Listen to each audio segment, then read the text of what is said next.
આળસથી મજબૂર. મારી મમ્મીને હજી ચા બનાવે કારણ કે એને ચા જોવે. અમે બધા દહીં વાળા છે. ઋત્વિક નારાજ થઈ ગયો.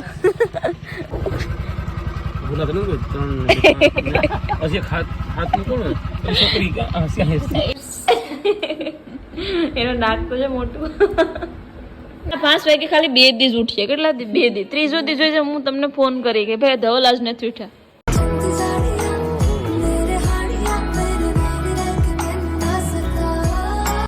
મિત્રો જય દ્વારકાધીશ. તો છે ને અત્યારે હું આવી ગઈ છું મારા ઘરે. એમ તો કાલ નહીં આવી બટ કાલે બ્લોગનો ટાઈમ જ નહોતો અને થોડી મને તો અહીંયા આવું કે ત્યાં હું શરદી એવી થઈ જાય ને બહુ શરદીનું મને થોડું બહુ છે. એટલે શરદી હોય ને એટલે થોડું મૂડ આમાં આપણું ચેન્જ થઈ જાય એવું થાય એમ. અને અત્યારે મારી મમ્મી ને એ લોકો આવવાના છે એટલે હવે બસ આપણે એની રાહ જોઈએ છે કારણ કે થોડુંક અમારે કામ છે બધાને. એટલે હું પણ એટલા એક જ દિવસ માટે આવી છું કામના હિસાબે. થોડું બેંકને લગતું કામ છે એટલે બધા જવાના છે ફૂલ ફેમિલી કારણ કે બધાનું ફૂલ ફેમિલીની જરૂર પડશે. એટલે એ લોકો આવે છે કચ્છમાંથી આજે અને બાકી તો અમે બધા તો અહીંયા જ છે. એટલે અત્યારે જવાનું છે મોર્નિંગના. માનો ને અત્યારે 8 સાડા 8 જેવો ટાઈમ થયો હશે અને બસ હું હવે દાંતણ વગેરે કરી અને પછી આપણે થોડી વાર પછી ફ્રેશ થશું કારણ કે હજી મેં મોઢું નથી ધોયું. દાંતણ કરી બ્રશ વગેરે આજ નહીં કર્યું. હું ઘરે હોય ને ત્યારે દાંતણ જ કરું કારણ કે ત્યાં મને દાંતણ એવું મળવું મુશ્કેલ થાય એમ. ટૂંકમાં ભલે મળી જાય વાડીએથી લઈ આવે તો પણ પછી રોજ એમ એના કરતાં અહીંયા તો આપણે જો એને એવડો મોટો લીમડો હે જ્યાં ત્યાં આમ વાતાવરણ કેવું હોય બાકી એટલે ભાઈ આવી તો ગમે ત્યાંથી લઈએ. લીમડો અમારો હું અત્યારે લીમડા ઉપર દાંતણ લેવા આવી. અંબાઈ જાય તો સારું કેમ કે હવે બહુ ઊંચો થઈ ગયો. જોઈ શકો આ હે ભાઈ મારા ઘરની હવાર. એટલે આપણે હિંચકા ઉપર બેહીને દાંતણ કરીએ ના તમે જાઓ. અત્યારે એને મસ્ત વાતાવરણ હે. 8:30 જેવું થયું. ઘરે તો થોડીક મોડી જ ઉઠતી હોય. આ તો 8:30 વહેલા હે બાકી આનથી મોડી ઉઠું. એટલે તમે જોઈ શકો ભાઈ આ નજારો તો શું તમને ના નસીબ હોય કારણ કે સિટીમાં રહ્યો છે ને એકચ્યુઅલી. હા જો બગલા કે શું છે? હા બગલા જ છે. ઉડીને અહીંયા આવે. હાલો ક્યારેક આવજો મારા ઘરે બહુ મજા આવશે. અત્યારે તો બહુ મજા આવશે કારણ કે ને ઠંડીમાં આવે ને વાતાવરણ એવું મસ્ત હોય બધું સવારમાં. અને આ પવનચક્કી એક નાખીને એના લીધે એમાં ઘોંઘાટ બહુ આવે. તમે જોઈ શકો દેખાતી હશે પાછળથી શાયદ થોડું અમરું. એટલે આવું બધું હે. હાલો દાંતણ કરી લો. મારું અલાર્મ કાઢતા ભૂલી ગઈ હતી. બાકી ત્યાં હોય તો અલાર્મ રાખવું પડે ને એટલે સવારના 6 વાગ્યાથી અલાર્મ વાગતું હોય. પછી તો આ મને તો કઈ ફેર જ ન પડે. અલાર્મ ઢોલ વાગે તોય પણ એમાં એનું સ્ટોપ કરીને ને ત્યાં સુધી ચાલુ જ રહે ટીન ટીન.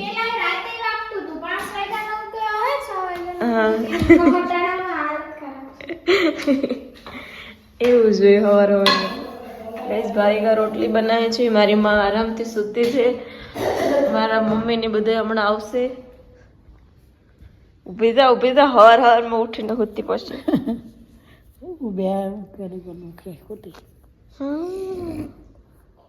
ફાઇનલી મારા મમ્મી આવી ગયા છે. મમ્મી બધાને જય શ્રી કૃષ્ણ બોલી દે. બોલ જય શ્રી કૃષ્ણ. હાય ઋત્વિક. ઋત્વિક તો કામ માટે ફૂલ પ્રેશરમાં. અને અહીંયા માખણ જોડું તમે જોઈ. અહીંયા યાર થોડા લાગે. અહીંયા પણ પગ ઓલા લાગે. પોતું કરી નાખું.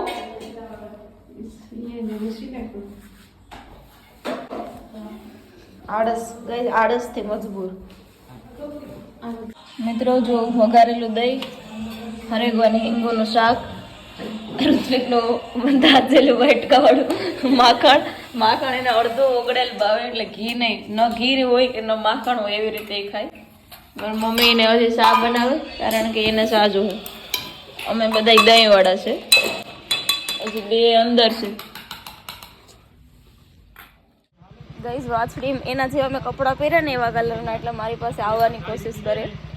અને અત્યારે મેં તમને નહોતું કીધું કે અમને સવારમાં કામ છે ને જવાનું થશે ને એટલે હવે અત્યારે જઈએ છીએ અમે.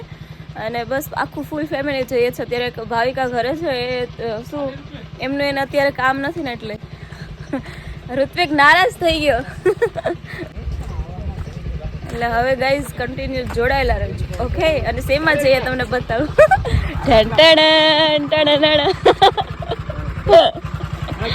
અમે 3 મુખ્ય મહેમાન પાછળ કાકાવાનું ઊભું.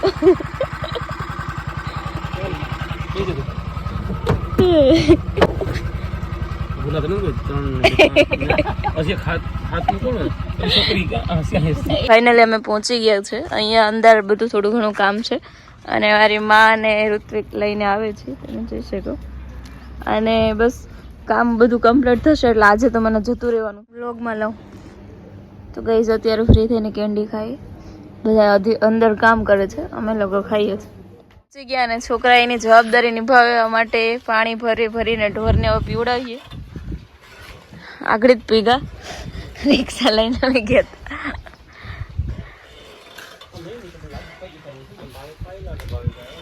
ભાભી કઈ પાણી પાડી લાગે. ઋત્વિકા બધે હમણાં કાલ જ વાળ્યું. તમે બધે આવતા હતા ને વ્લોગમાં ક્યાં એટલે તે પણ એમ વાળતા તો હોય જ ને. કાલ વાળું જો આ બધે ચોખ્ખું જ દેખાય કે કાયમ તમે આખા એવડામાં વાળીએ કઈ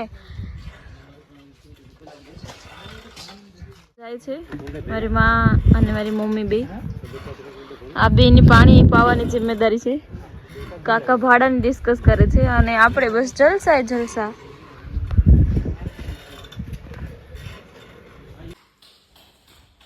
શું ભગવાન દેતો દાળ ને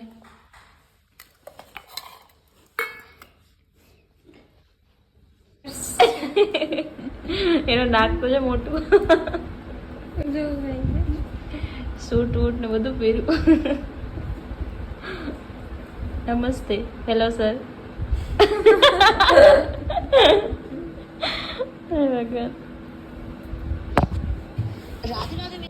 કેટલી પોસ્ટ છે મારે 70 રૂપિયા હું ધવલ સારું ને થાકી ગમે એટલા ગયા. હવે પેકિંગ તો કરવું જ પડી. તો ખરું છે.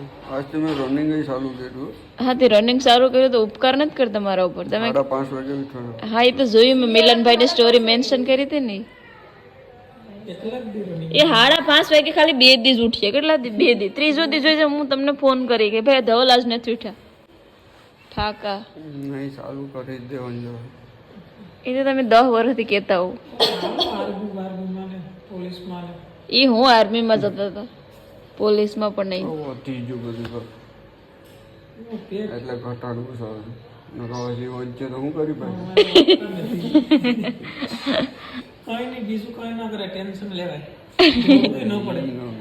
ટેન્શન તો ધવલ ગમે એટલું આવ્યું હોય ને તોય ન લે.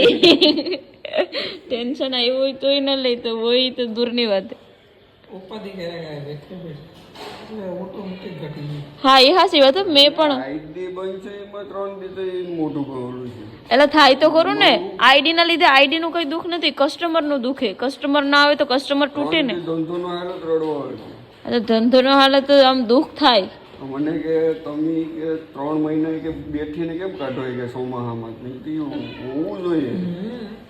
એવું છે. એવું ટેન્શન લીધા કરીએ તો તમે પૂરું થઈ જાય.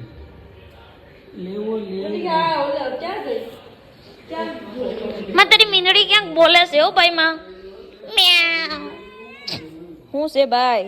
અહીંથી કોક બંધ કરીને ગયું પાછળથી. મમ્મી ગઈ લાગે.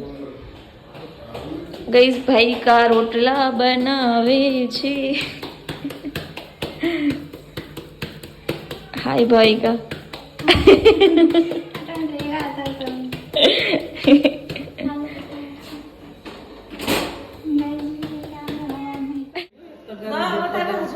મારે ના એટલી તો ઘણી.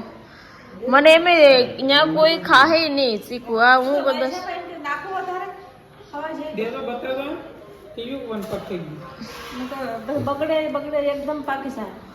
એક વાર તે રસ મોકલ્યો તો એની ચિંતા.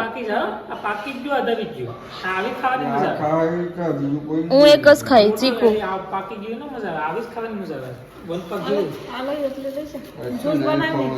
જ્યુસ બનાવીને હા. ઋત્વિક સુરત નું નક્કી કર ની યાર. કામાં માં તારું હાલવું જોઈએ. તું વડીલ છે, તારે કેવાનું છોકરાને જાવું જ પડે. એટલે માં વિચારતી